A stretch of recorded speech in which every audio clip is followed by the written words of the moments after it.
Mesdames et messieurs, bonsoir et bienvenue sur Sahel TV. Tout de suite, les principaux titres de ce journal. 14 km de route seront réhabilités à Sebra El Mina d'ici 3 mois. Un projet lancé par le président de la République qui a par ailleurs inauguré le nouveau centre d'hépatovirologie de Nouakchott. Khan Hamidou Baba a déposé son dossier de candidature au Conseil constitutionnel. Il est le 6e candidat à effectuer ce passage obligé devant l'institution chargée de la régularité des élections.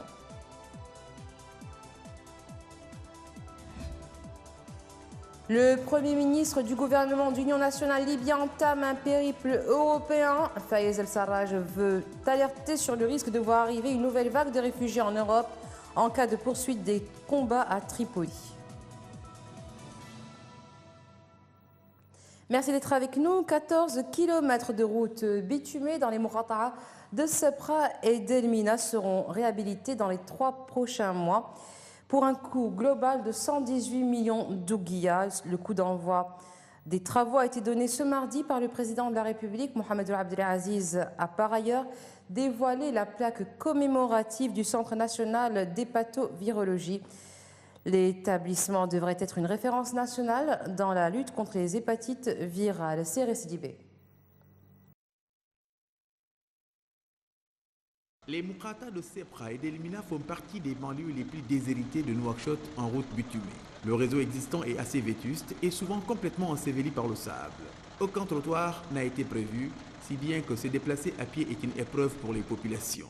Le président de la République, Mohamed Abdelaziz, est venu donner le coup d'envoi des travaux de réhabilitation d'environ 14 km de tronçons routiers en vue de faciliter la fluidité de la circulation routière.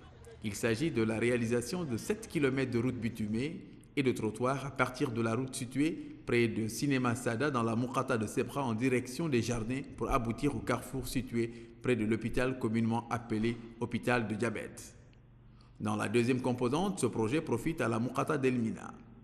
Il concerne 7 km de route bitumée et de trottoirs du carrefour du Warf en direction de la Mourata'a de Sebra. Les populations ont apprécié ces travaux qui vont faciliter la mobilité et changer positivement le visage de leur environnement urbain. À Tavrazeina, le président de la République a inauguré le Centre national d'hépatovirologie. Ce centre dispose d'une capacité de 20 lits. Il est composé de plusieurs salles, ingénierie médicale, consultation, fibroscan, endoscopie interventionnelle, la chirurgie hépatique, l'hospitalisation et un laboratoire. Le centre a pour mission de prévenir, de sensibiliser, de communiquer et de dépister le virus, de vacciner, de diagnostiquer et de prendre en charge les complications liées aux hépatites virales. Il est aussi concerné par la coordination de la riposte, la recherche scientifique et la formation. Sur place, le président de la République s'est informé sur les missions de cette structure sanitaire, les étapes de sa réalisation et le rôle qu'elle va jouer pour atténuer les souffrances des patients atteints des hépatites virales. Khan Hamidou Baba, le candidat de la coalition Vivre Ensemble, a déposé son dossier de candidature à la présidentielle de juin prochain au Conseil constitutionnel. Il est aussi président du mouvement pour la refondation, le MPR. Khan Hamidou Baba devient ainsi le 6e candidat à cette élection, après Mohamed Cheikh ou Mohamed Ahmed El-Ghazouani, Sidi Mohamed El-Boubakar, Biram Ouredda Oul-Abeid, Mohamed El-Mouloud et Mohamed Remin Oul-Mourteji. Retour à CRCDB.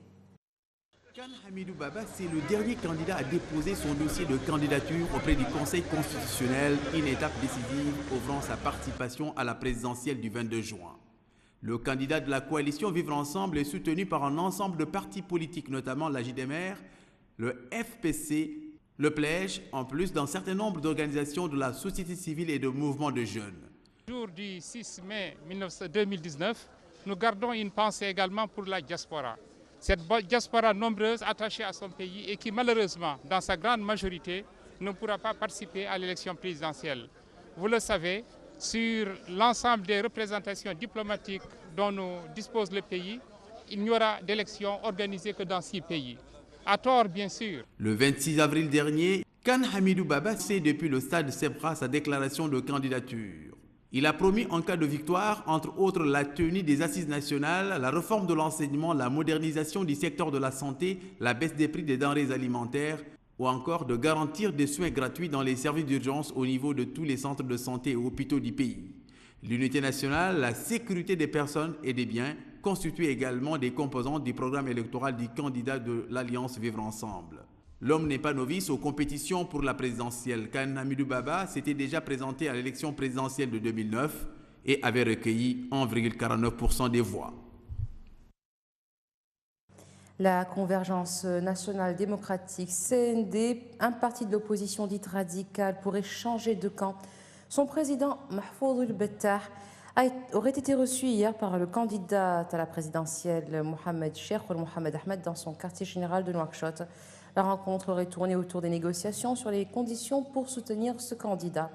Le parti CND, visé par la dissolution pour ne pas avoir recueilli 1% lors des dernières élections municipales, législatives et régionales de septembre dernier, devait se réunir le dimanche après-midi pour discuter de sa position à propos de la présidentielle en perspective. Le nom de Mahfouz El-Bettah avait été dans la liste des candidats favoris concernant la candidature unique de l'opposition pour l'élection présidentielle. L'homme a longtemps milité dans les rangs de l'opposition démocratique. Il fut d'ailleurs l'un des plus farouches opposants au pouvoir en place, qu'il a critiqué à plus d'une occasion.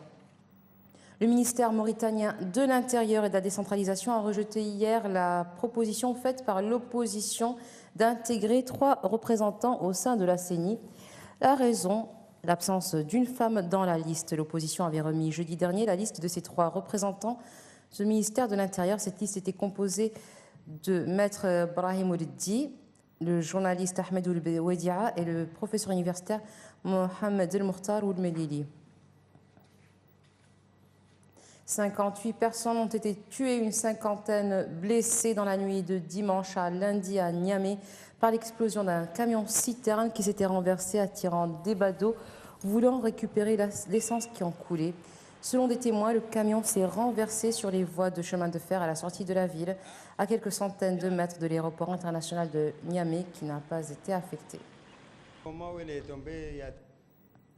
Des milliers d'étudiants et d'enseignants ont défilé à Alger pour le 11e mardi consécutif, première manifestation depuis le début du mois de Ramadan qui fait planer les craintes d'un essoufflement du mouvement de contestation. Il rejette notamment la présidentielle convoquée le 4 juillet par le chef de l'État par intérim Abdelkader Ben Salah, ancien fidèle de Bouteflika, pour élire un successeur à ce dernier.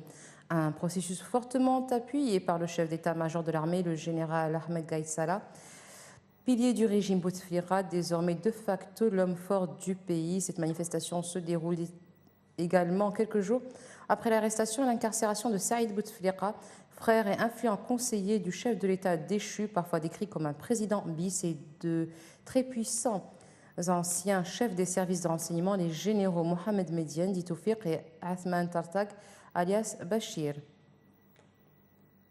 Toujours pas de cessez-le-feu en Libye. Depuis plusieurs semaines, les positions militaires des troupes du général Haftar, venues conquérir Tripoli, sont globalement figées, mais des combats se poursuivent dans la banlieue sud de la capitale.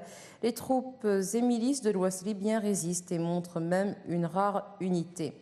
Selon l'ONU, les affrontements ont fait au moins 432 morts, 2069 blessés et plus de 55 000 déplacés. Et malgré les appels de l'Union africaine et de l'ONU, le conflit semble parti pour s'enliser.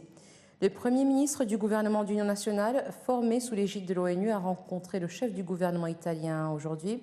Fayez El-Sarraj veut alerter Giuseppe Conte et l'ensemble des Européens sur le risque de voir arriver une nouvelle vague de réfugiés en Europe en cas de poursuite des combats à Tripoli entre les troupes Haftar et celles de son gouvernement. En 2017, l'Union européenne avait décidé de transférer à la Libye la responsabilité des sauvetages dans ses eaux territoriales en dépit de maintes preuves des traitements inhumains subis par les migrants dans le pays.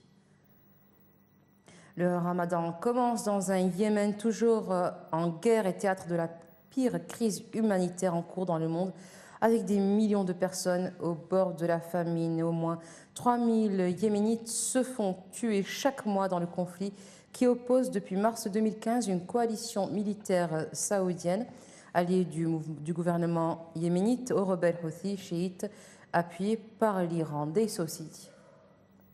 ramadan comme les autres à Sanaa depuis ces 4 dernières années, où le Yémen est ravagé par l'une des guerres les plus sanglantes et les plus abjectes. Malgré la crise humanitaire inqualifiable, les populations font preuve d'une résilience tenace pour accomplir cet important pilier de l'islam. Les commerçants se mobilisent pour approvisionner les marchés en produits de première nécessité, et notamment en date où la consommation augmente de manière exponentielle pendant le mois de Ramadan. Le pouvoir d'achat des gens est devenu faible avec les 4 ans de guerre, le blocus économique et des salaires qui ne sont pas versés. Les gens achètent moins qu'avant. Aujourd'hui, on ne peut plus se préparer pour le Ramadan comme avant. Il y a moins de choses à cause du siège. Au cours de ces 5 derniers mois, au Yémen, plus de 10 000 personnes sont mortes, a fait savoir la semaine dernière ACLED, une ONG qui collecte et analyse des données sur les terrains de crise. Les rebelles Houthis, appuyés par l'Iran, combattent les forces gouvernementales depuis 2014. Selon l'ONU, plus de 3 millions de personnes sont mortes déplacées et 24 millions ont besoin d'assistance. Raids aériens et tirs d'artillerie du régime syrien et de son allié russe ont visé aujourd'hui l'ultime bastion djihadiste de Syrie. Au lendemain de combats intenses, une escalade qui fragilise l'accord de cessez-le-feu et pousse les civils à quitter leur foyer. Au moins 53 combattants ont été tués depuis hier dans des affrontements entre les troupes loyalistes et les djihadistes menés par Hayat Tahrir al-Sham, organisation formée par l'ex-branche d'Al-Qaïda qui domine Idlib, mais aussi des territoires des régions attenantes, notamment Hama. Ces violences sont parmi les plus meurtrières depuis que Moscou, allié du régime syrien, et Ankara, parrain de certains groupes rebelles, ont dévoilé en septembre 2018 un accord sur une zone démilitarisée qui devait séparer les territoires insurgés des zones gouvernementales et garantir un arrêt des hostilités. Avec la recrudescence des hostilités, plus de 150 000 personnes ont été déplacées depuis février dans la région, selon les Nations Unies. Hier, le secrétaire général de l'ONU, Antonio Guterres, a exhorté les belligérants à protéger les civils, réclamant une désescalade urgente.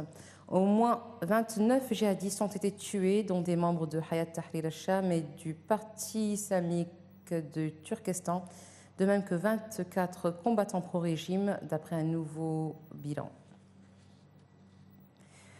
2 journalistes de Reuters sont condamnés à 7 ans de prison en Birmanie pour avoir enquêté sur un massacre de musulmans rohingyas. Ont été libérés aujourd'hui à l'issue de plusieurs mois de pression internationale sur le gouvernement de la prix Nobel de la paix, Aung San Suu Kyi. Ils seront restés plus de 500 jours en prison. Les 2 journalistes birmans de l'agence ont bénéficié d'une amnistie présidentielle aux côtés de plus de 6 000 autres prisonniers birmans. Ils avaient été arrêtés en décembre 2017 alors qu'ils enquêtaient sur un massacre commis contre la minorité musulmane des Rohingyas, reconnu ensuite par l'armée birmane. Et voilà, ce sera tout pour aujourd'hui. Tout de suite, un rappel des titres. 14 kilomètres de route seront réhabilités à Sepra El Mina d'ici 3 mois, un projet lancé par le président de la République qui a par ailleurs inauguré le nouveau centre d'hépatovirologie de Nouakchott. Khan Hamidou Baba a déposé son dossier de candidature au Conseil constitutionnel. Il est le 6e candidat à effectuer ce passage obligé devant l'institution chargée de la régularité des élections.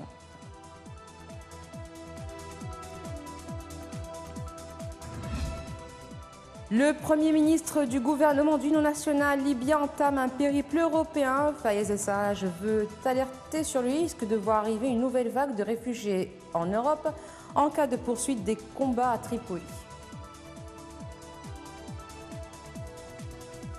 Merci d'être resté avec nous. Excellente fin de soirée sur Sahel TV.